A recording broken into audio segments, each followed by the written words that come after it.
Thank you for stopping by.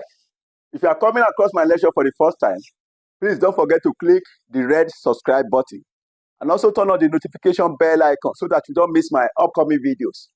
If you are a returning subscriber, I say thank you and God bless you. So in this presentation, I want to examine pioneer legislation, where the government is satisfied that an industry is not being operated on a scale suitable to the economic requirements of a country, or there are no favorable prospects of development for such products. It is expedient in public interest to encourage the development of such industries by declaring the industry to be a pioneer industry and the product of the industry a pioneer product. Pioneer status, incentives, pioneer status, incentives. This is the tax holiday incentives given to the qualifying company or products.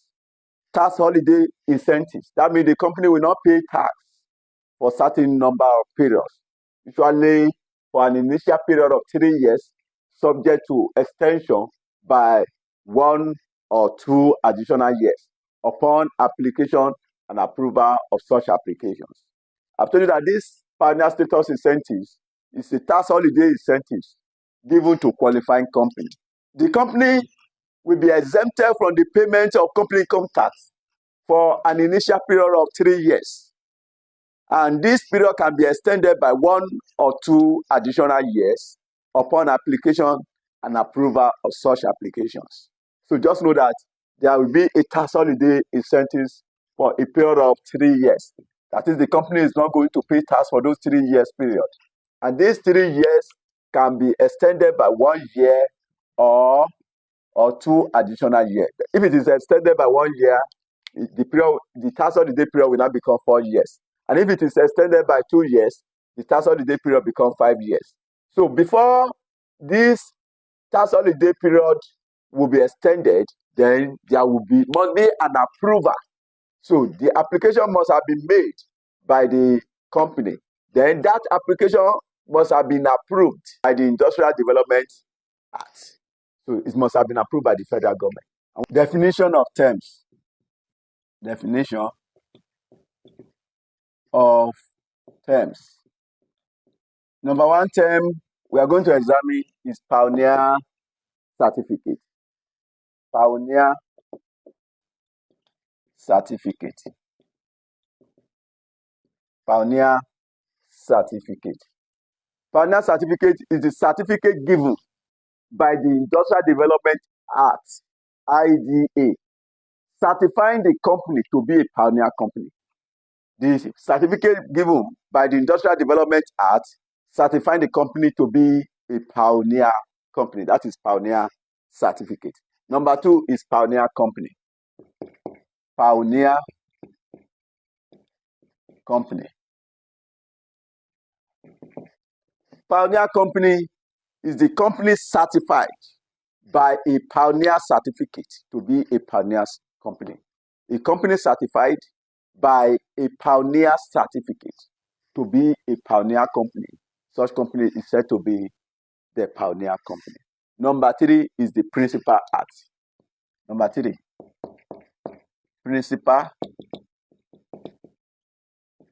Act. Principal Act. The Principal Act is CITN, Company Income Tax Act. The Principal Act is CITN, that is Company Income Tax Act. Number 4, Production Day. Production Day. Production Day is the day in which the trade or business of a pioneer company commences for the purpose of SICA. The day in which the trade or business of a pioneer company commences for the purpose of SICA. Steps for the computation of tax liability of a pioneer company.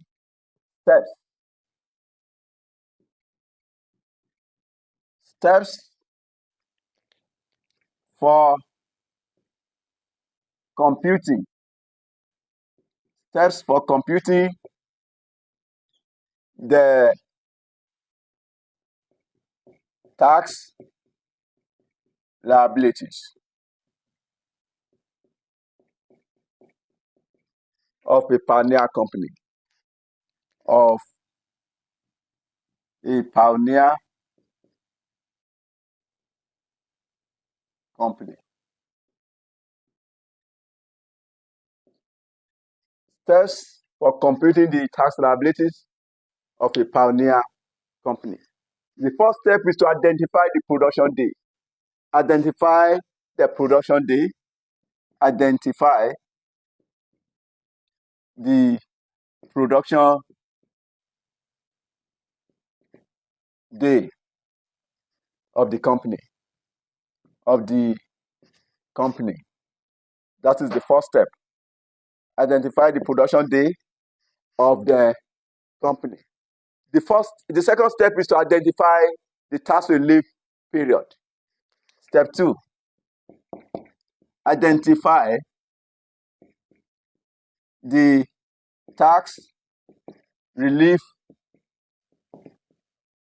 period. You identify the tax relief period. I've told you earlier that the tax relief period shall be, which shall be a period of 3 years. Tax relief period shall be a period of 3 years, that is 36 months. Following the production day, if there is no extension, a period of 3 years following the production day,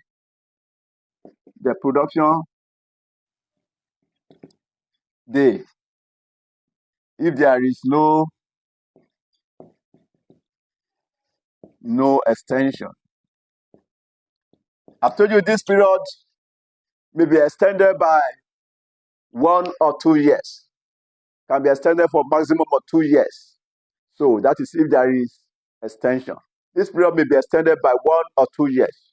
You have to check out from your question, check out your question whether there is an extension, so as to know the tax relief period, whether it is going to be 4 years or it's going to be 5 years. So if there is no extension, your tax relief period shall be 3 years, that is 6 months from the production, after the end of from the production day. You identify your production day, then you now count 36 months, that is exactly 3 years from your production day. That will be your tax relief period. And if there is an extension, maybe if it is extended by 1 year, then that means your tax relief period will be a period of 4 years. Then you count from your production day then to where you have 4 years. And if it is 2 years extension, that means tax relief period will be a period of 5 years. Count 5 years from your production day. Please take note of this. So you identify the tax relief period. But if there is no extension, then your tax relief period shall be exactly 3 years. Take note of that. So you have to check it out. Check out for your question whether your tax relief period will be extended, whether there is an application, an approval. And if there is no approval of an application for extension, you know that you are going to use a period of 3 years. Step 3. Identify the date of commencement of the new business. Identify the date of commencement. Identify the date of commencement of new business. Identify the date of commencement of new business. The date of commencement of new business is the first day after the end of the tax relief period. Supposing the tax relief period runs from January 1st, 2022. No, by December 2023, that is the end of the first year. December 2022 is the end of the first year. Then December 2023 is second year. Then December 2024 is the third year. So this is the tax relief period. It spans from January 1st, 2022 to December 31st, 2024. Now, if there is no further extension, I've told you that the tax relief period, that is the tax holiday period, will be 3 years. But if it is to be extended by 1 additional year, that means the holiday period will extend to 2025. And if it is to be extended for 2 additional years, then that means it will end as at 31st of December 2026. That means 2025, 2026 will be added if it's to be extended by 2 additional years. But if there is no further extension, the tax relief period will end by December 31st, 2024. Now, if the tax relief period ended as at December 31st, 2024, that means the new business will deem to have commenced as at January 1st, 2025. So you are going to apply the commencement rule or commencement provision to the business effective from January 1st, 2025. This is the tax relief period. Now, in accordance with the new Finance Act rule, I want to give you the commencement rule. Finance Act, commencement provisions or commencement rule. Commencement rules. This is the commencement rules in line with the new Finance Act. Then we have the first year of assessment. First year of assessment. This is Finance Act provision. First year of assessment. Assessable profit shall be the profits from the date of commencement of the business to the end of the first accounting period. Assessable profit. First year of assessment. Assessable profits shall be the profits from the date of commencement of the business to the end of the first accounting period. End of its first accounting period. This is different from the old tax provisions, which says the assessable profit for the first year of assessment should be the profit from the date of commencement to 31st of December of the same year. That was the old rule. That rule is no longer applicable. If you want to write ICAN exams currently, you are expected to, the questions that will be tested will be in line with the Finance Act. That is why I'm not going to repeat the old rules here. Second year of assessment. Second year of assessment. So, in line with the Finance Act, the assessable profits of the second year of assessment shall be the profits from the first day after its first accounting period to the end of its second accounting period. Assessable profit for the second year of assessment shall be the assessable profits, assessable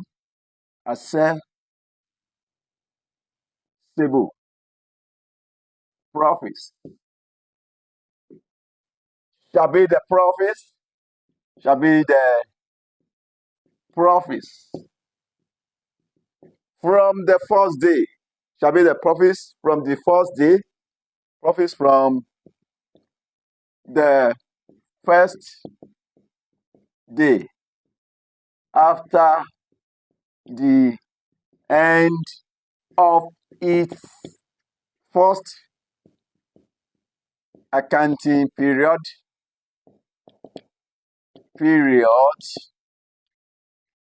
to the end of its second accounting period. That is Finance Act. If it were the old tax regime, you will have said the first 12 months of the business. So now this is Finance Act rule. Second year of assessment. The assessable profits for the second year of assessment shall be the profits from the first day after the end of its first accounting period to the end of its second accounting period. So the profits from the first day after its first accounting period to the end of its second accounting period. Then third year of assessment. Third year. The assessable profits for the third year of assessment shall be the profits on the day after the accounting period just ended. The assessable profits shall be the profits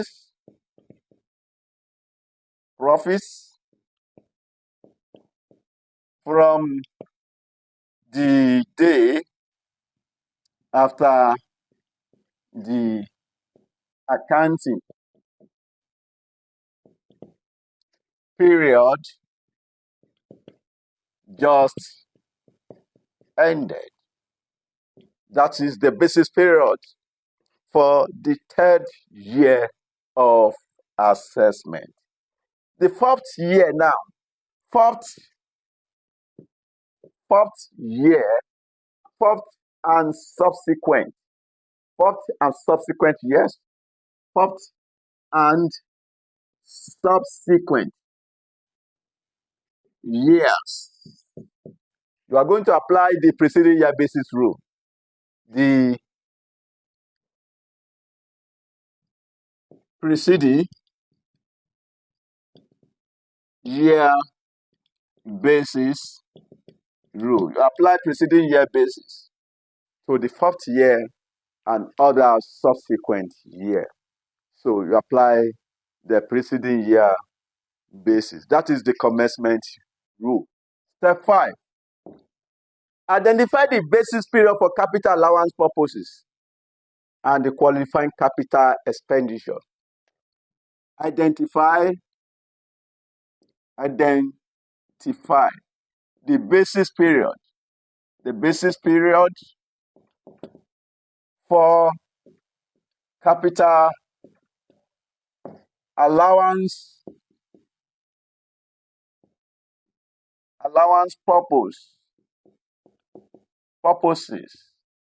and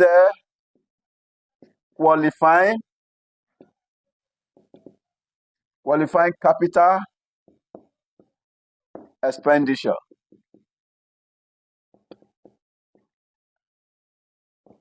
Identify the basis period for capital allowance purposes and the qualifying capital expenditure. That is step number 5. Step number 6. Compute the capital allowance of the business. Compute the capital allowance of the business. And also note the following. Compute the capital allowance of the business. Compute the capital allowance of the business. Note, when you are computing the capital allowance, you note the following. Let me call it A. No capital allowance shall be claimed during the tax relief period. No capital allowance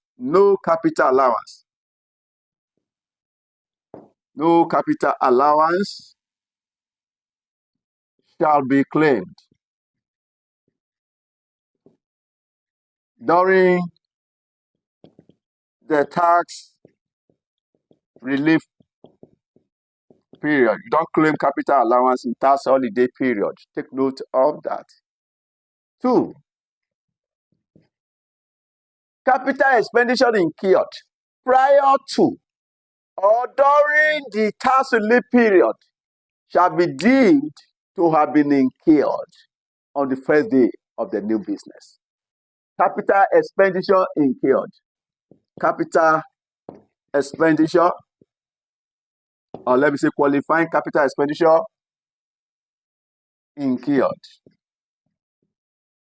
prior to or during the pioneer period or tax relief period. Tax relief period. What I'm trying to say is that if you incur capital expenditure before the tax relief period or during that tax relief period, prior to or during the tax relief period, shall be deemed to have been incurred on the first day following the tax relief period. So, capital expenditure incurred prior to or during the tax relief period shall be deemed to have been incurred on the first day following the tax relief period. That is the first day after the end of the tax relief period. That means the first day after the end of the tax relief period, that is the commencement of the new business. We are going to assume that those capital expenditure were incurred on the commencement of the new trade or business. Take note of that. So you are going to treat it in the year of commencement. So that means the initial allowance will be claimed on the first year of the commencement of the business. That is after the end of the tax relief period. 8. Treatment of losses incurred. Treatment of losses incurred during the pioneer period. During the pioneer period. Treatment of losses incurred during the tax relief period. I want to note that the net loss incurred by a pioneer company shall be deemed to have been incurred by the company on the day on which the new business commences. The net loss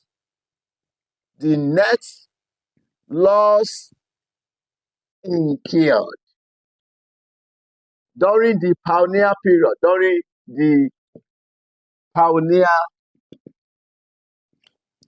By pioneer period, I mean tax relief period.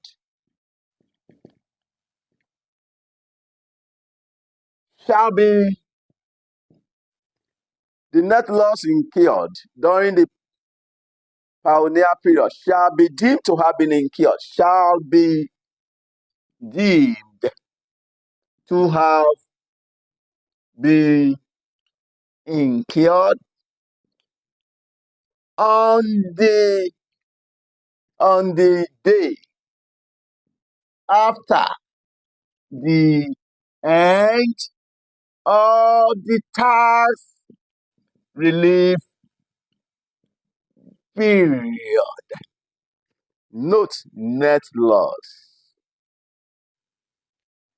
shall be deemed to have been incurred on the day in which on the day after the end of the tax relief period. That means the day in which that is, shall be deemed to have been incurred in the day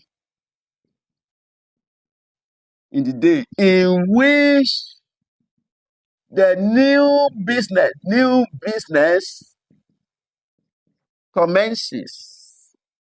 Remember, the day after the end of the tax relief period is the day in which the new business commences. I want you to know that the net loss here means the aggregate losses incurred during the tax relief period after deduction of profit. Aggregate losses. You are going to sum up all the losses incurred in the tax holiday period. You sum up, you aggregate, you total, you sum up all the losses incurred in the tax relief period. Then you deduct, if you have any profit during that same period, during the tax relief period, you subtract it from the loss. The remaining losses will be deemed to have been incurred on the day in which the new business commences. So take note of that. The aggregate loss, I said, it means the total of all losses minus the profit incurred, the profit made during the tax relief period. You subtract it from the losses. And if the loss is more than profit, the remaining losses will be deemed to have been incurred in the day in which the new business commences. These are the steps you need to follow when solving questions involving pioneer legislation. Now, let's take a question as work example from ICAN November 2022, Advanced Taxation Compulsory Question number 1. As a result of the developing nature of Nigeria's economy, there are some industries and products that are not well developed on a scale that can adequately cater for the needs of the populace. One of the investment incentives available to industries and products in these categories is contained in the Industrial Development Income Tax Relief Act 1971. Application has to be made to the federal government in order to enjoy any of these numerous investment incentives. Oweye Machine Tools Nigeria Limited was incorporated on January 20, 2016 and was initially granted a pioneer certificate on April 1st, 2016. At the end of the pioneer period, the company, as a result of negligence, failed to follow due process in applying for extension of the pioneer certificate. The companies, however, retained March 31st as its financial year end. The following records and information were obtained from the company. 1.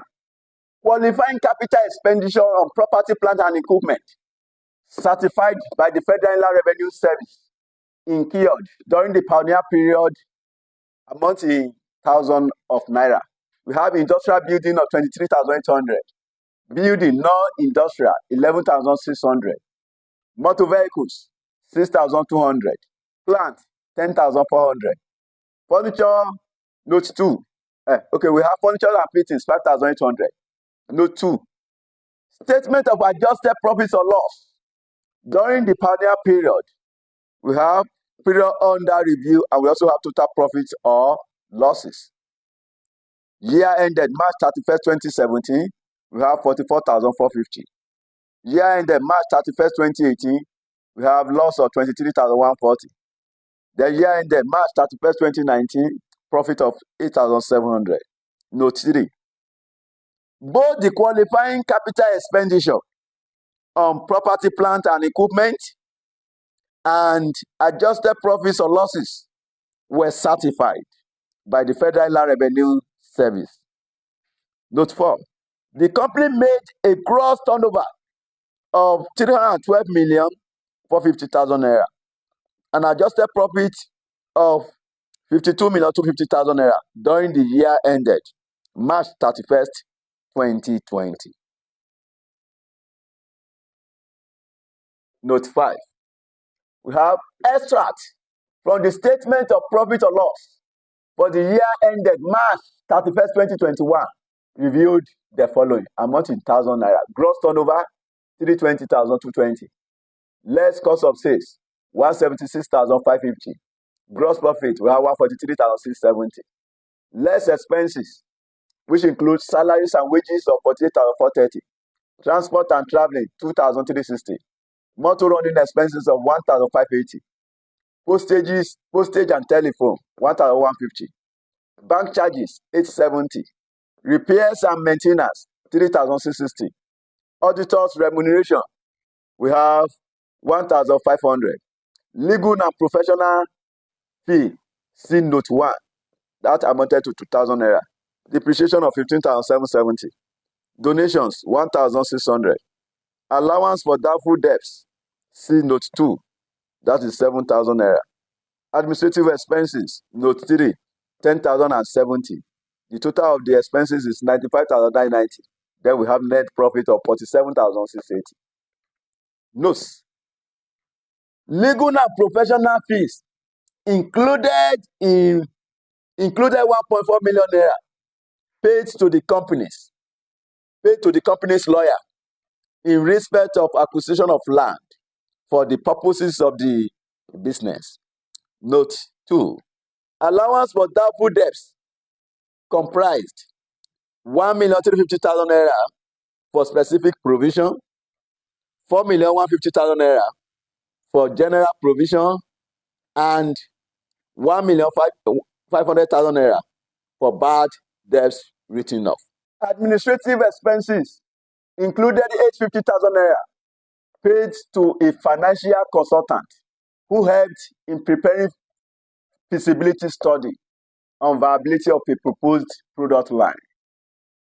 Then we also have the schedule of qualifying capital expenditure on property, plant, and equipment purchased during the year ended March 31st, 2021 is as follows. Type, date of acquisition, and the amount. We have motor vehicles, 2, and they were bought on April 15, 2020 at 3,200. Then plant, 1 plant. It was bought on July 1st, 2020 at 5,000 naira. Furniture and fittings, 4, they are 4 in number. It was bought on February 13, 2021 at 1,200 naira. Required. As the company tax manager, you are to prepare a report for the attention of the managing directors showing the company's A, adjusted profit for the year ended March 31st, 2021, B, tax liability for 2021 and 2022 assessment years. This question is obtained from ICAN November 2022. Question number 1, compulsory question. Now let's have the solution to the question. Solution. So we want to have the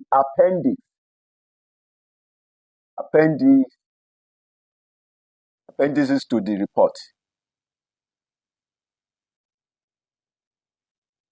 In requirement A, you have to compute the adjusted profit for the year ended March 31st, 2021. The name of the entity is Owo-Eye Machine Tools Nigeria Limited. Now let's put down that Owo-Eye Machine Tools Nigeria Limited. Computation of adjusted profit. The reason why I put appendix is because you have to write a report. This appendix is just the calculation that you are going to interpret in your report. Computation of adjusted profit. Now back to the question. You have to compute the adjusted profit for the year ended March 31st, 2021. Computation of adjusted profit for the year ended March 31st, 2021.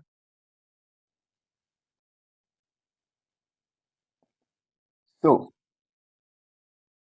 you are going to start with the net profit as per the income statement, net profit as per account. Now, let's have net profit as per account. The net profit for the year ended March 31st, 2021. Extract from the statement of profit or loss for the year ended March 31st, 2021 reviewed the following. Now, if you go to the statement of profit or loss, you will see the net profit. The net profit for the year ended March 31st, 2021 is 47,680. So net profit as per account is 47,680 naira. Now, we also go through the same profit or loss. What are those items that will not be allowed? Those expenses that are not allowable.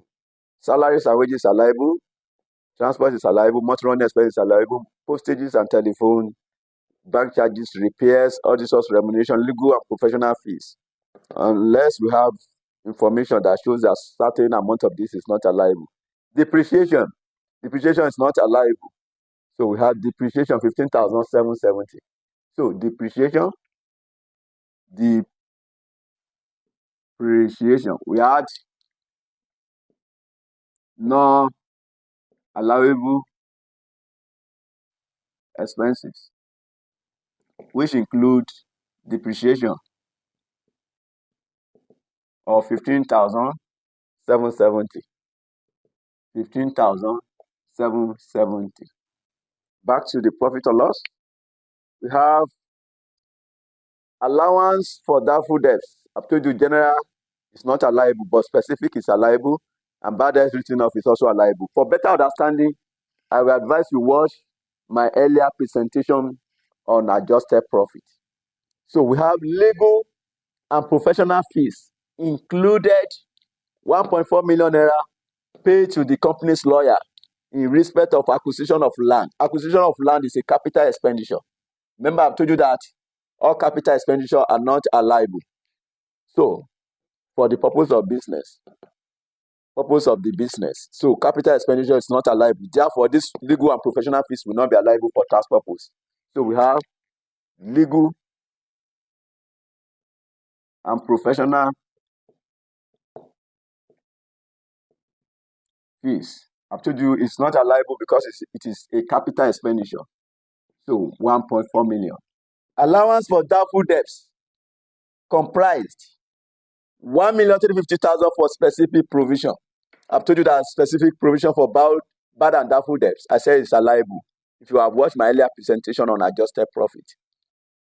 4,150,000 naira for general provision. I said general provision for doubtful debts is not allowable. 1.5 million for bad debts written off. I said bad debt written off is an allowable expense. So the only one that is not allowable is 4,150,000 naira, which is general provision. So we have general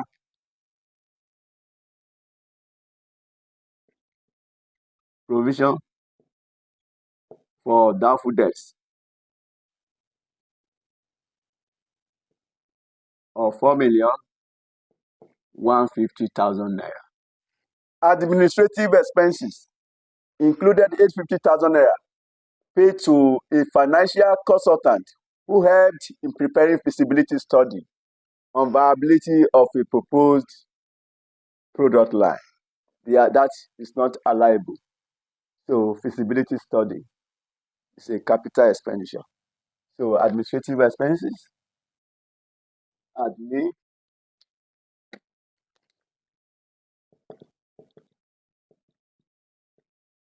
expenses, 850,000 naira. Back to the question. We have the schedule of qualifying capital expenditure on property, plant, and equipment purchased during the year ended March 31st, 2021 is as follows. These are capital expenditure. The capital expenditure will be used to calculate the capital allowance required. As the company tax manager, you are to prepare a report for the attention of the managing director showing the company's adjusted profit for the year ended March 31st, 2021. So now let's sum up the non-allowable expenses. The non-allowable expenses we have 15,770 plus 1,400 plus 4,150 plus 850. Non-allowable expenses is totaled 22,170. We don't have not taxable income. So if you add these two, the 47,680. So we have 69,850. That is the total adjusted profit. That is our adjusted profit. Adjusted profit. Now, that is the requirement A. Back to the question, requirement B. So you have to compute the tax liability for 2021 and 2022 assessment years. You have to compute the tax liability for 2021 and 2022 assessment year. So to compute the tax liability, we have to calculate the capital allowances. We have to calculate the capital allowances that will be claimed as a relief. Owó ẹyẹ Machine Tools Nigeria Limited was incorporated on January 2016 and was initially granted a pioneer certificate on April 1st, 2016. At the end of the pioneer period, the company, this is the production date. The date the pioneer certificate was granted. That is the production date. You are going to calculate. Okay, now let's see if there could be any extension. If there be extension. No, I've told you that in pioneer company, a tax holiday period of 3 years will be granted. Now let's check if there is an extension. I've told you that that period of 3 years, which is 36 months, is subject to further extension by 2 years maximum. At the end of the pioneer period, the company, as a result of negligence, failed to follow due process in applying for extension. Since no further extension is granted, that means tax holiday period will be just 3 years. Now, let's have tax relief period. Tax relief period. Let's count 3 years period, exactly 36 months, starting from April 1st, 2016. April, you were told, was initially granted a pioneer certificate on April 1st, 2016. This is the production date. Now, from April 1st, 2016 to 31st March 2017, that is 1 year. April 1st, 2017 to 31st March 2018. That is another year, making 2 years. April 1st, 2018 to 31st March 2019. That is the 3rd year. This is 36 months. This is the tax relief period. That is tax holiday period or tax relief period. So, meaning that the business of Owó Ẹyẹ Nigeria and Machine Tools Nigeria Limited, we deem to commence business on 1st of commencement date starts from commencement date. Immediately after the tax relief period. The tax relief period ended March 31st, 2019. That means commencement date will start from April 1st, 2019. Now, April 1st, 2019, that is the date of commencement of the business. Based on the requirements, you have to compute for Owó Ẹyẹ requirement B. Owó Ẹyẹ Machine Tools Nigeria Limited. You have to compute the tax liability. Computation of tax liability for 2020, 2021, and 2022, and 2022 years of assessment. So that is the requirement B. Remember, in line with the commencement principle, we said the basis period for assessable profit for the first year of assessment will be a period starting from the date of commencement to the end of the first accounting period. Remember, the date of commencement is 1st of April 2019. What is the end of the first accounting period of Owó Ẹyẹ Nigeria Limited? I've told you any period that falls within the tax relief period. I said that period will not be considered. Our commencement date is 1st of April 2019. And I've told you that the net loss, the aggregate of net loss of the tax relief period, I said that net loss will be deemed to have been incurred on the first day of the commencement of the business, which is April 1st, 2019. You were to statement of adjusted profits or losses during the pioneer period. You were given period under review and total profit or losses. Year ended March 2017. You have net loss of 44,450. You know, March 2017 is a pioneer period. 44,450. That is the net loss. So we have, that is the net loss for this period. 44,450. 44,450. That is the net loss for this period, pioneer period. 44,450. Then, if you also go back to the question, you were also given year ended March 31st, 2018. You also have net loss of 23,140. This is still a pioneer period, 23,140. 140 net loss for this period. Then we know this is period from April 1st, 2018 to March 31st, 2019. So, which is still a pioneer period. Year ended March 31st, 2019. You are given a profit of 8,700. That is, this period you have a profit of 8,700. So, the net loss now, you add the losses, you subtract the profit. That is the meaning of net loss. 44,450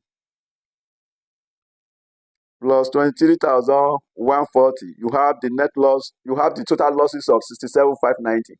If you subtract the profit of 8,700 from the loss, then that means you will have an aggregate of net loss of 58,890. That is, by summing up the losses and subtract the profit for the pioneer period, that will give you the aggregate net loss of 58,890. Now, no, this is the commencement date. We said the basis period for the first year of assessment will be the period from the date of commencement to the end of the first accounting period. We didn't say to 31st of December because I'm following the Finance Act. The Finance Act, if it were the old tax regime, the basic period for the first year of assessment would have been the period from the date of commencement to 31st of December of that same year. That was the old tax regime. But in Finance Act, it should be from the date of commencement to the end of the first accounting period. You are not interested whether the first accounting period is less than or more than 12 months. Just from the date of commencement to the end of the first accounting period. I've told you that the effective date of Finance Act is 2020 year of assessment. Please take note of that. And I've told you that the core principle of Finance Act is preceding year basis.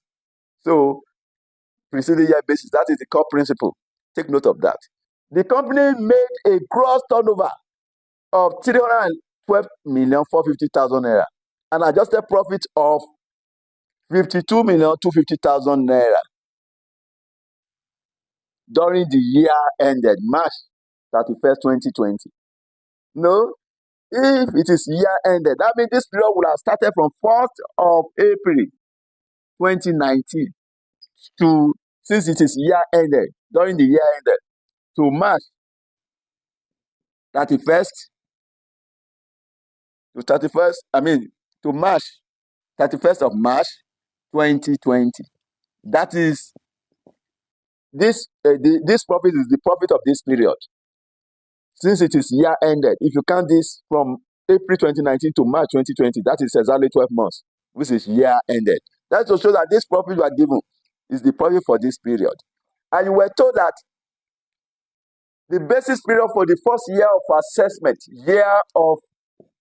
assessment, and we also have basis period. I said the basis period for the first year of assessment is the period from the date of commencement, which is 1st of April 2019 to the end of the first accounting period. And the first accounting period here ended March 31st, 2020. So that means we have from 1st of April 2019 to 31st of March 2020. I've told you that the core principle of Finance Act is preceding year basis. If you want to use preceding year, that means this basis period will be assessed in 2021 year of assessment. So, meaning that the year of assessment will be 2021 because the preceding year to 2021 is 2020. So, and how much is the profit? Go back to the question. You have 52,250,000 naira. 52,250,000. So we have the profit of 52,250,000 naira. That is the profit for the period. You now have a net loss brought forward. You are bringing forward the net loss from the pioneer period. And you have the aggregate net loss of 58,890,000. 58,890,000. That is the net loss of the aggregate net loss of the pioneer period. So loss relieved. You are going to relieve the loss now.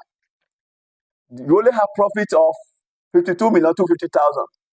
So, and the loss is more than that profit. So we have 52,250,000. You can only relieve 52,250,000 from the loss.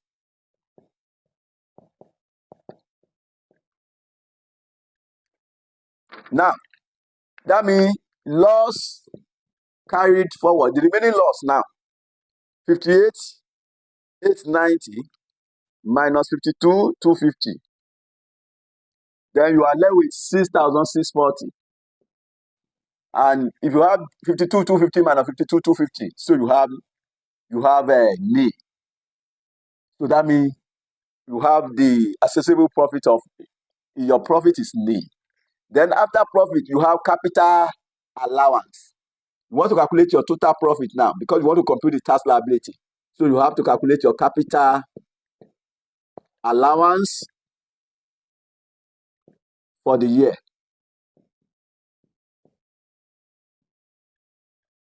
So capital allowance, let me reduce it. Allowance for the year. We have not computed the capital allowance. Since we have not computed the capital allowance, so I'm going to leave this one now. I'm going to compute our capital allowance. Let me call this one Appendix 2. Appendix 2. Now let's compute the capital allowance. Basis period for capital allowance. Capital allowance. So we have year of assessment, we have basis period, then we have qualifying expenditure. Qualifying capital expenditure. Now the first year of assessment is 2021. 2021. And the basis period for 2021 year of assessment is a period starting from 1st of April 2019 to 31st of March 2020. 1st of April 2019 to 31st March 2020. And the second year of assessment is 2022, which will also start from 1st of April 2020 to 31st March 2021. Now, what are the qualifying capital expenditure? Note 1. Qualifying capital expenditure on property, plant, and equipment certified by the Federal Revenue Service incurred during the pioneer period. I've told you that the expenditure incurred during the pioneer period will be deemed to have been incurred on the first day of the business. That means you are going to treat it in the commencement period. So industrial building, so the qualifying capital expenditure, all this expenditure now will be deemed to have been incurred the first day of the business, which is 2021 year of assessment, 1st of April. So we have industrial building, 23.8 million. So we have industrial building, industrial building, 23.8 million. Then we also have building, non-industrial, 11.6 million. Non-industrial building, 11.6 million. Then we also have motor vehicles, 6.2 million. Motor vehicle, 6.2 million. Then we also have plant, 11.4 million. And furniture, 5.8 million. Plant, 11.4 million. Furniture, 5.8 million. The schedule of qualifying capital expenditure on property, plant, and equipment purchased during the year ended March 31st, 2021 is as follows. So motor vehicles, which were bought on 15th of April 2020, 3.2 million motor vehicle. Now, this is 15th of April 2020. It is part of this period. Notice ended as at March 2020. So 15th of April, motor vehicle, that was bought for 3.2 million. It qualifies in 2022 year of assessment. Then plant, which was bought on July 1st, 2020. July 1st, 2020 is also part of, July 1st, 2020. Notice period ended in March 2021. So July 1st, 2020 is part of 2022 year of assessment. So we have a plant of 5 million. 5 million. Back to the question. We have furniture and fittings, which was bought on the 13th of February 2021 for 1.2 million. Furniture and fittings, February 2021. February 2021 is still part of this period. F and F, 1.2 million. These are the qualifying capital expenditure. So we want to use this capital expenditure to compute the capital allowance or capital allowances. Let's have computation of capital allowances.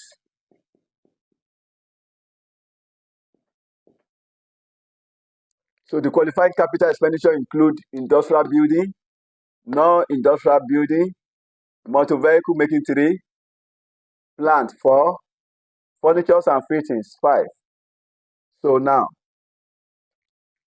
we have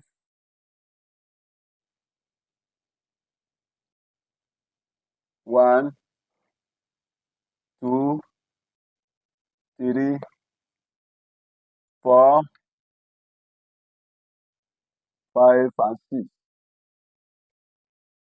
So the first qualifying expenditure is industrial building. Industrial building.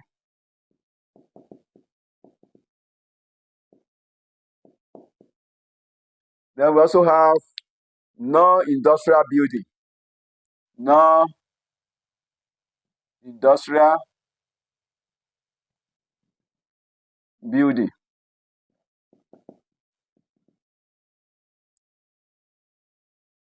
So capital allowance rate. Capital allowance rate, we have initial allowance. Building is 15% for initial allowance. Annual allowance is 10%. Non-industrial building, initial allowance 15%. Annual allowance 10%. Then we also have motor vehicles. motor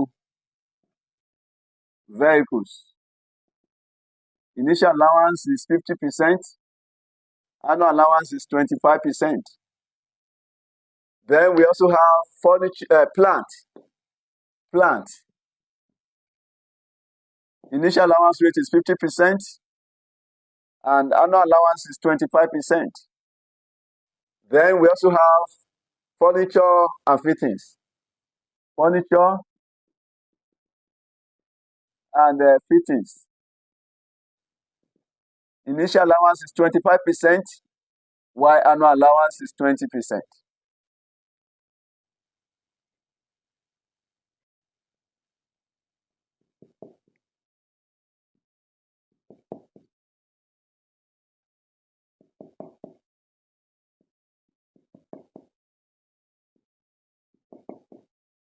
This is capital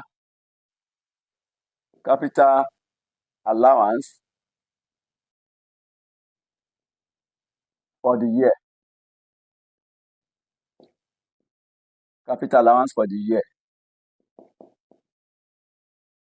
So the first year of assessment, we have year of assessment. The first year of assessment is 2021, year of assessment, 2021. You have the cost.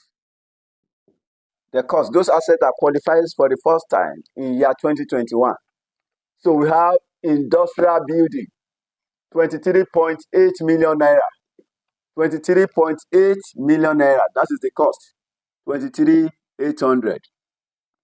Then we also have non-industrial building, 11.6 million naira. 11.6 million. Then we also have motor vehicles of 6.2 million, qualifies in 2021. 6.2 million motor vehicle, 6.2 million. Then we have plant of 11.4 million that qualifies. 11.4 million qualifies in 2021 year of assessment. Then furniture of 5.8 million. 5.8 million naira. That is furniture. So industrial building 23.8, 11.6, 6.2, 10. This is 10.4, not 11.4, 10.4 million. 10.4 million and the 5.8 million naira. Now, let's compute the initial allowance. This is 10.4, not 11.4. Initial allowance. So 15% of 23.8. Calculate 15% of that. 15% of 23,800. We have 3,570. That is the initial allowance.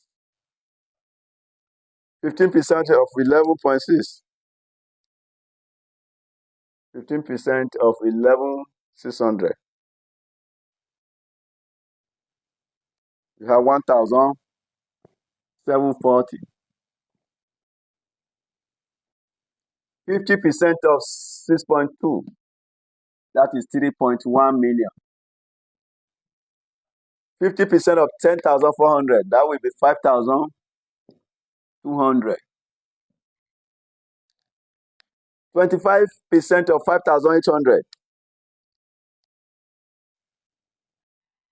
We have 1,450. 1,450. So you now sum up all the initial allowances. Let's sum it up. 3,570 plus 1,740 plus 3,100 plus 5,200 plus 1,450. We have 15,060. 15,060. Lest I forget, you can also have investment allowance. Investment allowance on plant and machinery. Investment allowance rate is 10%. That is on plant and machinery. It can only be claimed on plant and machinery. Now, annual allowance. Annual allowance. I've told you that to calculate the life of the asset, you have annual allowance to get the number of period or years, which is 100 over annual allowance rate. That means industrial building, since annual allowance rate is 10%, 100 divided by 10, that will be 10. That means the life of industrial building is 10 years. Now, to calculate annual allowance on industrial building for 2021 year of assessment, year of assessment, annual allowance now, annual allowance for industrial building now, industrial building. Since to calculate the annual allowance, you have 23.8, 23,800,000 minus initial allowance. Initial allowance is 3,570.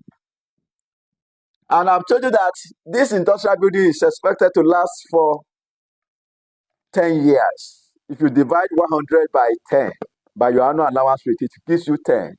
The estimated useful life is 10 years. 23,800 minus 3,570. You have 2230 divided by 10. The annual allowance on that is 2023. 2023. So for industrial building, 2023. The number of months in the basis period is exactly 12 months. That is from 1st of April 2019 to 31st of March 2020. Since it is exactly 12 months, you don't need to apply time apportionment to your annual allowance. It will be claimed in full since you have 12 months in the basis period. So now, after industrial building, we have non-industrial building. Non-industrial building.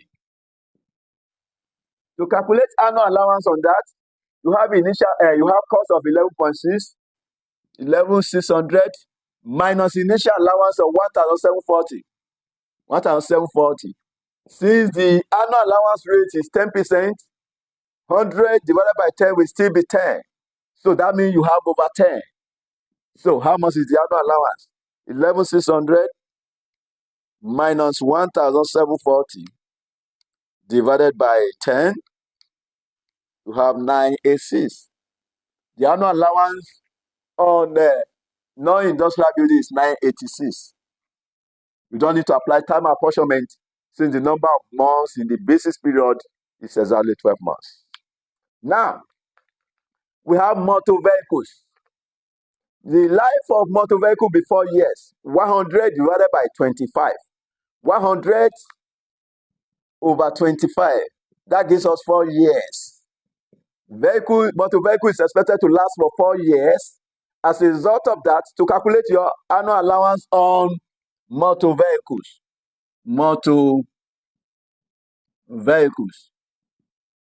The cost is 6.2. Initial allowance is 3.1. 6,200 minus 3,100. And I've told you that motor vehicle is expected to last for 4 years. So you have divided by 4. 6.2 minus 3.1 divided by 4. So the annual allowance will be 775. 775 for motor vehicles. 775. Then for plant, since the annual allowance rate of plant is also 25%, 100 divided by 25, that will give you 4 years. Therefore, plant is expected to last for 4 years. So if it is expected to last for 4 years, now let's calculate annual allowance. Plant. The cost of plant is 10.4 and initial allowance is 5.2. 10.4 million minus 5.2 million divided by 4 years. So 10.4 minus 5.2 divided by 4, that gives us 1.3 million. So the annual allowance on plant is 1.3 million. 1.3 million. It will be claimed in full since the number of months in the basis period is exactly 12 months. Furnitures and fittings. The annual allowance rate of furnitures and fittings is 20%. So if you have 100 divided by 20, 100 over 20, that will give us 5 years. So furniture and fittings is expected to last for 5 years. Therefore, annual allowance on furniture and fittings, the cost is 5.8 minus initial allowance of 1,450,000. 5.8 minus 1,450,000. We said furniture and fittings is expected to last for 5 years. So over 5. So 5.8 minus 1,450 divided by 5. The annual allowance on furniture and fittings is 870. We have 870. Now, if you sum up all the annual allowances, 2023 plus 986 plus 775 plus 1,300 plus 870, then you have 5,954. 5,954. That is the total of the annual allowance or annual allowances. So if you add it to the initial allowance plus 15,060, which is our initial allowance, you have 21,014. Then in 2021, then you can claim investment allowance on plants that newly qualifies. So investment allowance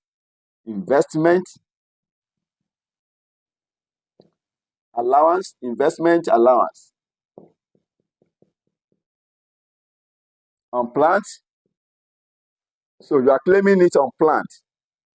The cost is 10.4. 10%. To calculate the investment allowance, 10% of cost. And the cost is 10,400,000. That will give you 1040. 1040. If you add it now to that, plus 1040, then the total is 22,054. 054. That is the capital allowance for the year. Capital allowance for the year. That is the capital allowance for year 2021. 2022, year of assessment. 2022. So you have tax written down value. So you subtract both the initial allowance and annual allowance from the cost. 23,800 minus 3,570 minus 2,023. Then you have 18,207. 18,207. Then we also have 11,600 minus 1,740 minus 986. Then you have 8874. Then you have 6,200 minus 3,100 minus 775. That gives us 2325.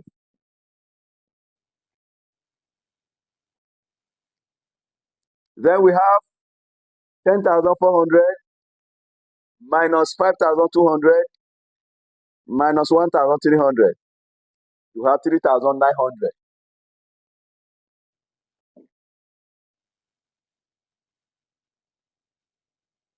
Then we have 5,800 minus 1,450 minus 870. That gives us 3,480. Then we have addition to the existing asset. Addition. Then we have motor vehicle of 3.2 million qualifies in 2022 year of assessment. 3.2 million motor vehicle.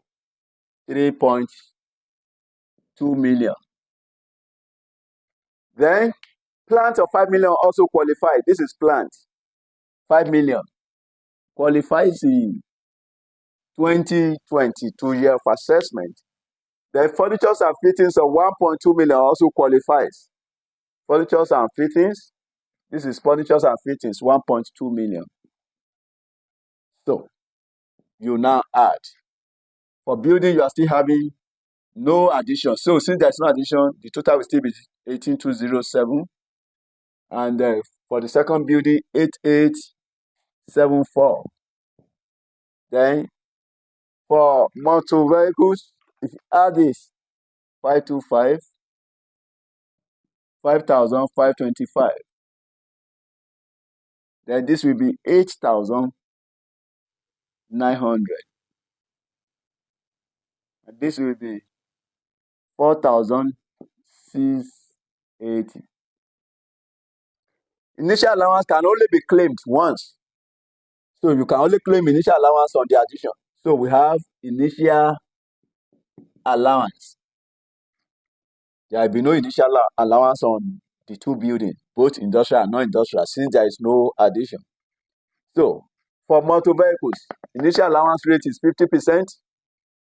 50% of 32, it will be 1,600. Then for plant, initial allowance rate is 50%. 50% of 5,000 will be 2,500.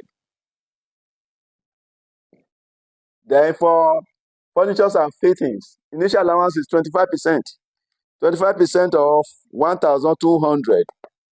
That gives us 300. Now, let's sum up all the initial allowances.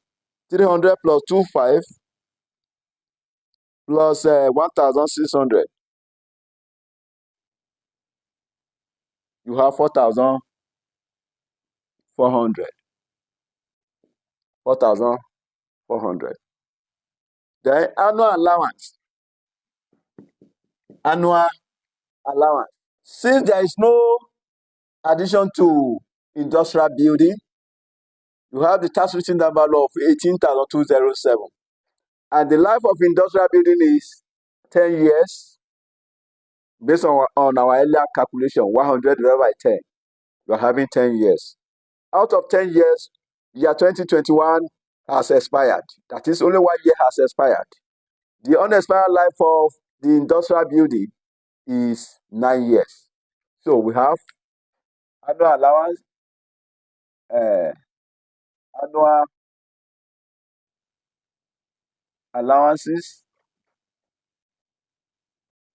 You have industrial building, 18,207. 1 year has expired from 10 years. That is 10 years minus 1 year that has expired. Then you are left with unexpired life of 9 years. 1 year has expired from 10 years. So you are left with unexpired life of 9 years. So 18,207. 18,207 divided by 9 years. So you'll be having 2,023. So the annual allowance on industrial building is 2,023. So 2,023. Then we also have non-industrial building. The tax written down value is 8,874. Non-industrial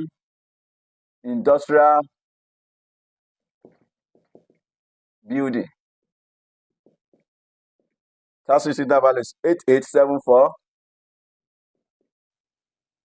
1 year has expired from 10 years.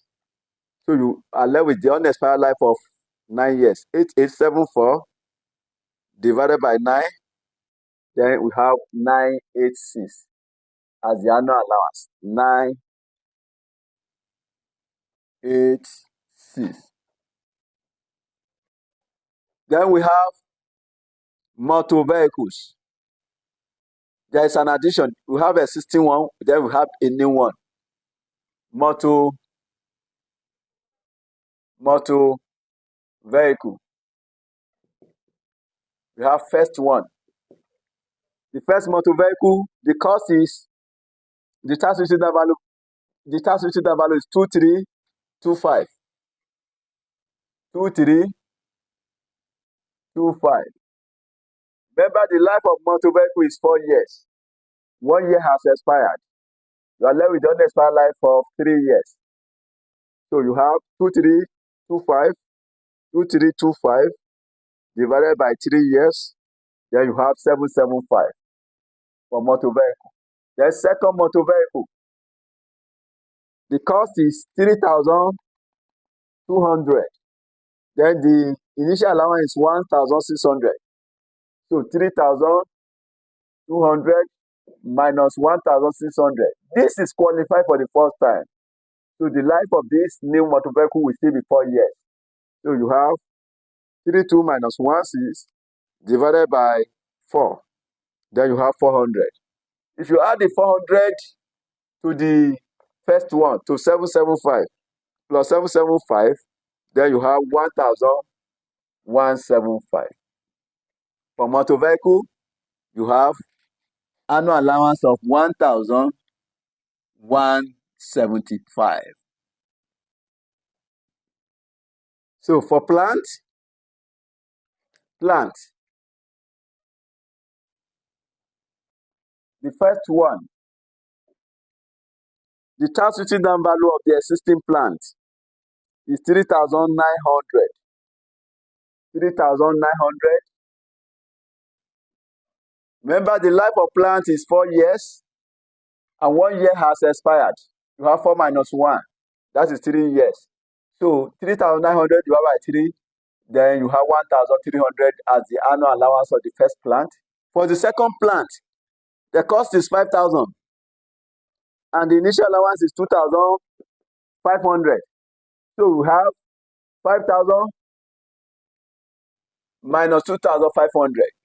Since this is qualified for the first time, the number of years is still 4 years. That is 100 divided by 25, which is 4 years. So 5,000 minus 25 divided by 4, that gives us 625. That is the annual allowance for the second plant. If you add it to the first plant, you have 1,925. So the annual allowance of plant is 1,925.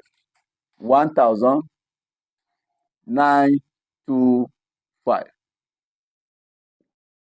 Then furniture.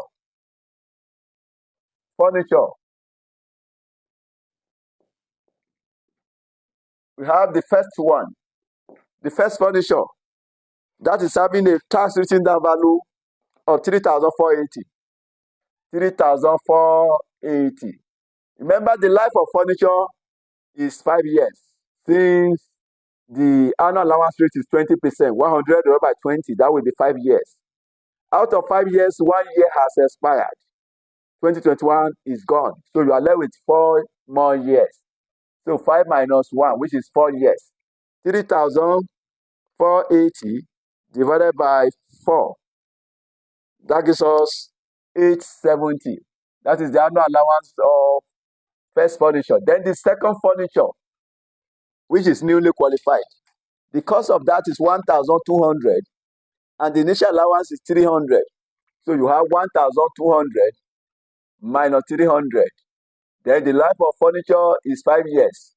So 1,200 minus 300 divided by 5. That gives us 180.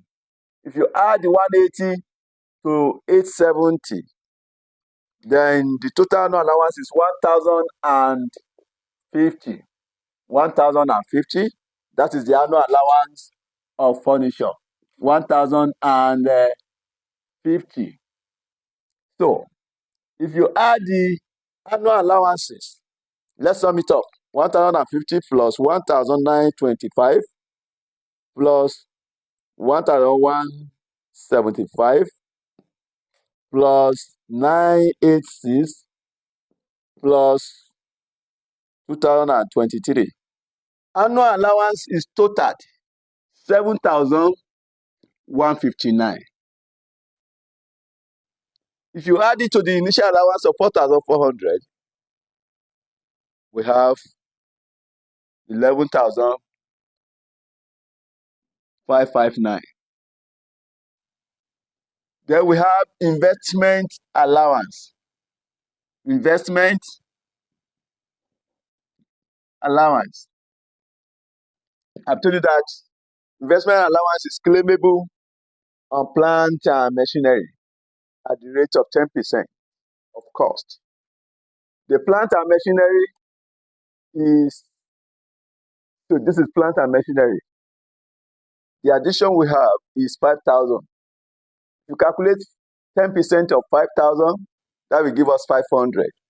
So investment allowance is 500. If you add it to 11,559, you have 12,059. That is the capital allowance for the year. Capital allowance for the year. So what is now the tax written down value of each of the assets? Tax written down value, WDV. So for building, we have 18,207. 18,207 minus 2023. So we have the tax written down value of 16,184.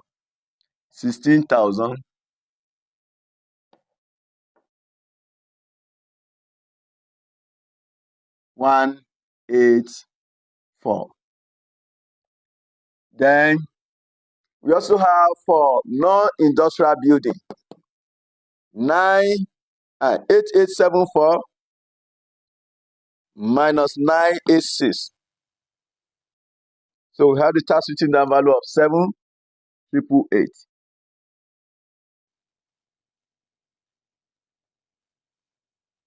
Then we also have for motor vehicles, we have 5,525 minus 1,600 minus 1,175. We have 2,750. 2,750. Then we also have for plant 8,900 minus 2,500 minus 1,925. So we have 4,475. 4,475. Then for furniture, we have 4,680 minus 300 minus 1,050. So the tax written down value is 3,330. That is the computation of capital allowances. Then the capital allowance for 2021 year of assessment is 22,054. So we have capital allowance for the year 22,054.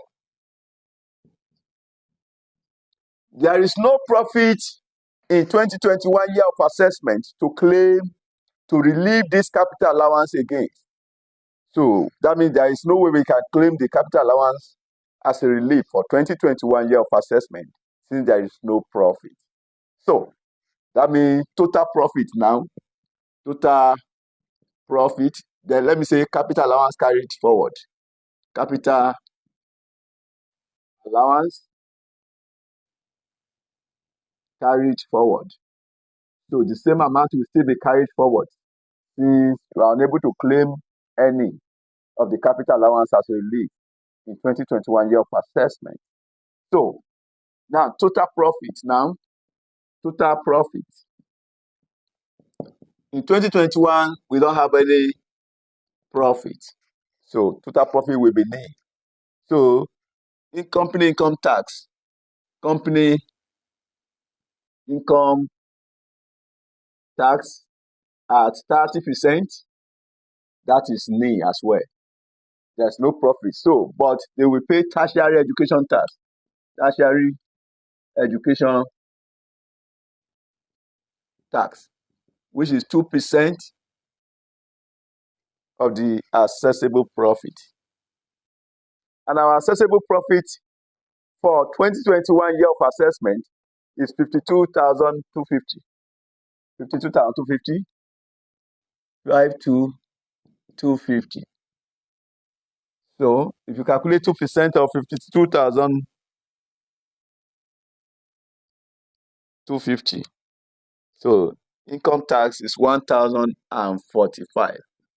That is the tertiary education tax payable in 2021 tax year. Then 2022 year of assessment now. 2022, we have the accessible profit. We have accessible profit. Back to our first solution, Appendix 1.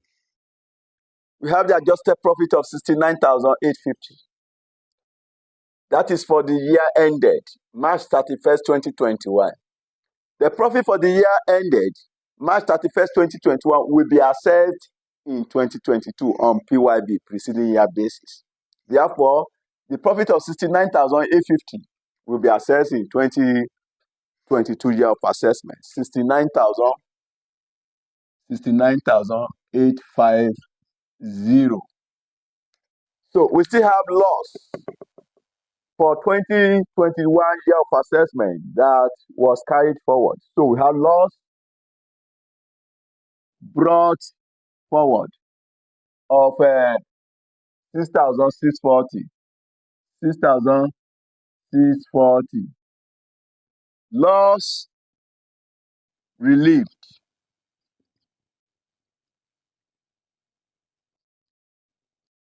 6,640 will be relieved as loss. 6,640. So if you subtract the 6,640, so loss carried forward, that is nil, since there are sufficient profit to absorb the entire loss. So remove the loss of 6,640 from the accessible profit. So we have 69,850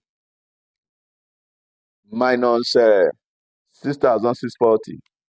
So you'll be left with 63,210. 63,210. Then we now have capital allowance for the year. Capital allowance for the year. So for allowance for the year 2022 year of assessment, we have the capital allowance of 12,059. 12,059. So capital allowance brought forward. The unclaimed capital allowance for 2021 year of assessment. So we have capital allowance carried forward of 22,054. So that will be brought forward to 2022 year of assessment. 22,054. So if you add it, if you sum it up, 12,059 plus 22,054. Then we have 113. Then capital allowance claimed. Capital allowance claimed. The capital allowance claimable in any year of assessment must not exceed 2/3 of the assessable profit. Our assessable profit is 63,210. 63,210. 2/3 of that is 42,140. So our capital allowance is not up to 2/3 of this.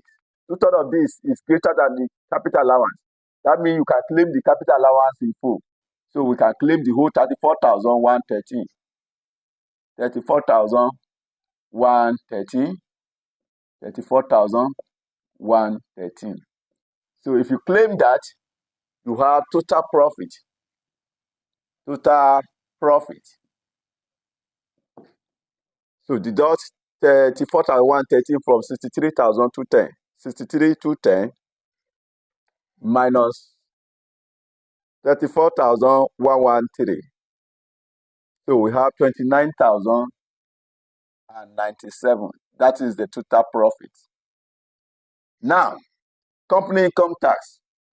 Company income tax payable is 30%. At 30%, so 30% of 29,097. So 30% of that is 8,729. 8,729. Then tertiary education tax. Tertiary education tax, which is 2% of the assessable profit. How much is the assessable profit for 2022 year of assessment? We have 69,850.